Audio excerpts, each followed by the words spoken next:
안녕하세요. 더성형외과 옥재진입니다. 네, 원장님 안녕하세요. 네, 반갑습니다. 고형물 편에서도 그렇고 그 전에 뭐 가슴 크기 면에서도 그렇고 그리고 원장님 얘기를 들어보면 의사의 실력이 굉장히 중요하다고 생각되거든요, 수술에서. 물론이죠. 그게 핵심 아닐까요? 네.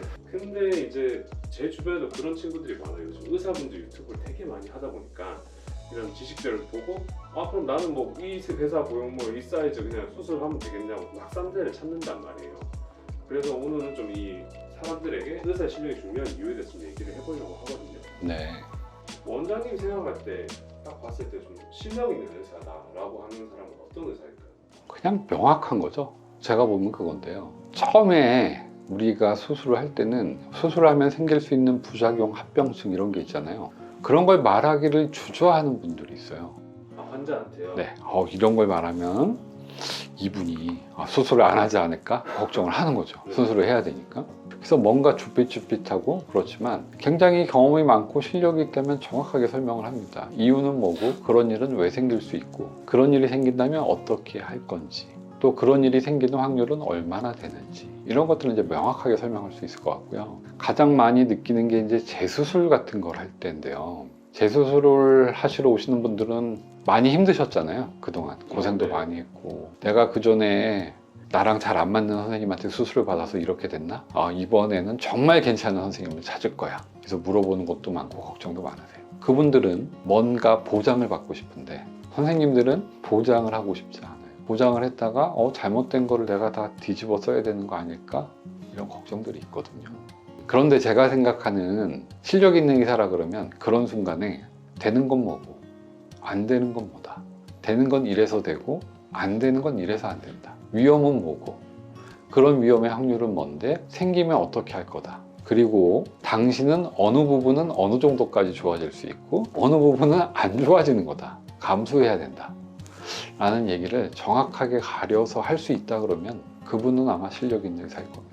근데 뭐 말을 이렇게 하자니 그것도 좀 부담스럽고 말을 안 하자니 또 그것도 아닌 것 같고 그러면 이제 이 대화나 설명 자체가 논조가 명확하지 않고 왔다 갔다 하면서 두리뭉실하면서 그렇게 되거든요. 그런 게 이제 좀 답답하실 것 같아요. 저도 이제 개인적으로 그런 걸 싫어하는 성향이고 사실은 우리가 명확히 얘기할 수 없는 부분도 있습니다. 알 수 없는 부분도 있어요.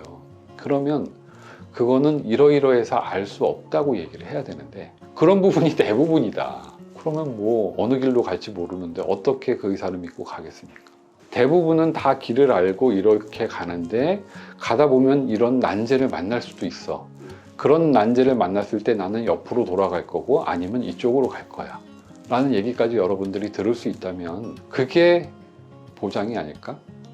개런티는 결국 그런 게 개런티가 아닐까라고 생각이 돼요. 결과보다 최선의 노력 그리고 최선의 판단 최선의 결정을 하겠다라는 개런티를 해줄 수 있다면 그 선생님이 실력 있는 의사일 겁니다. 수술하는 분을 뵐 때면 저는 가슴이 이만큼 커지고 싶어요 라고 얘기를 하시죠. 하지만 그 액면을 그대로 믿지는 않거든요. 그건 하나의 표현일 뿐이에요.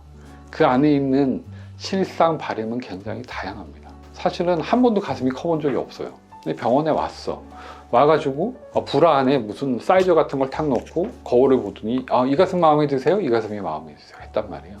이 가슴이 마음에 드는 것 같아요. 한 번도 가슴이 컸던 적이 없는데 갑자기 옷을 갈아입고 몇 초 안에 그걸 결정을 했는데 그게 과연 최선의 결정일까요? 그렇지 않거든요. 수술 받으러 오신 분의 말을 믿는 게 아니고요.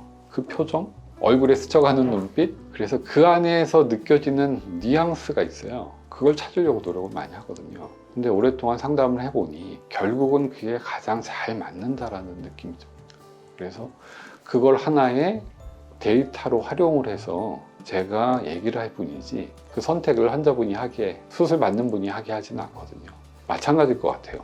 선생님들이 이런저런 얘기를 할 텐데 그 액면이 아니라 그런 얘기를 하기까지의 과정, 어떤 흐름, 그런 주장의 근거, 또 말씀을 하시는 목소리, 톤, 표정 같은 걸 보면 여러분들도 아마 느껴지시는 게 있을 것 같아요.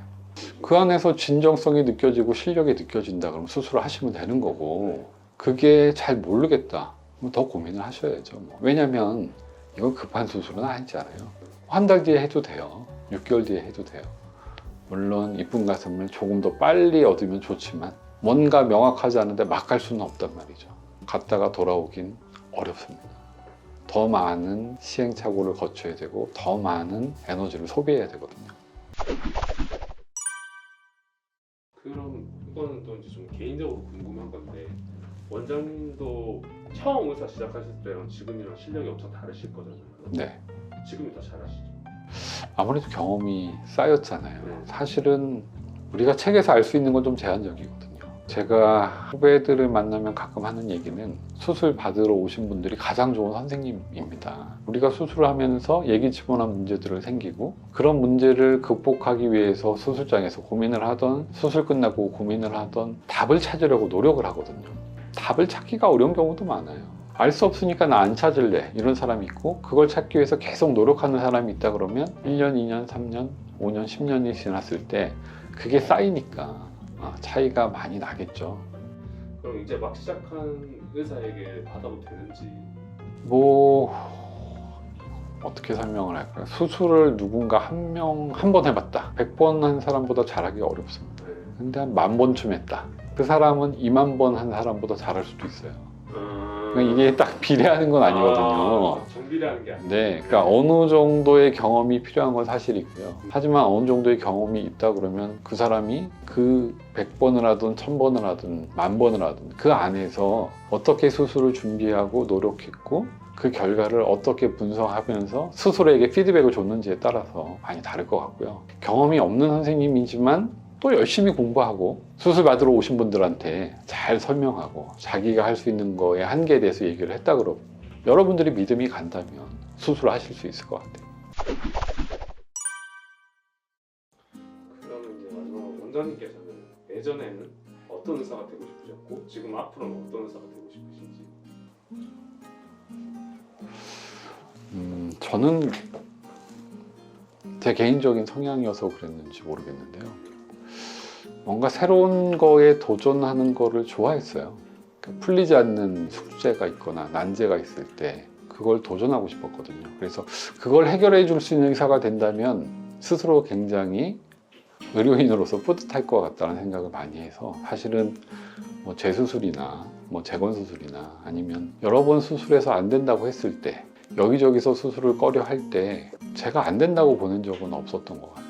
물론 어려운 부분이 있는데 그거를 내가 다 할 수 있다 100% 완전히 해결돼 이렇게 말을 하진 않지만 그런 부분에서 정확하게 제가 알고 있는 걸 설명하고 많이 도전하고 극복하려고 노력을 했는데요. 조금 단계를 넘어갔을 때 그게 제일 뿌듯하고 즐거웠고 아직 뭐 경지에 올랐다 이런 얘기는 아니고요. 아직도 갈 길이 많은데 제가 이 일을 하는 동안 그냥 저 스스로 좀 더 발전하고 성장해서 그런 일을 잘 해결할 수 있는 사람이 됐으면 좋겠습니다.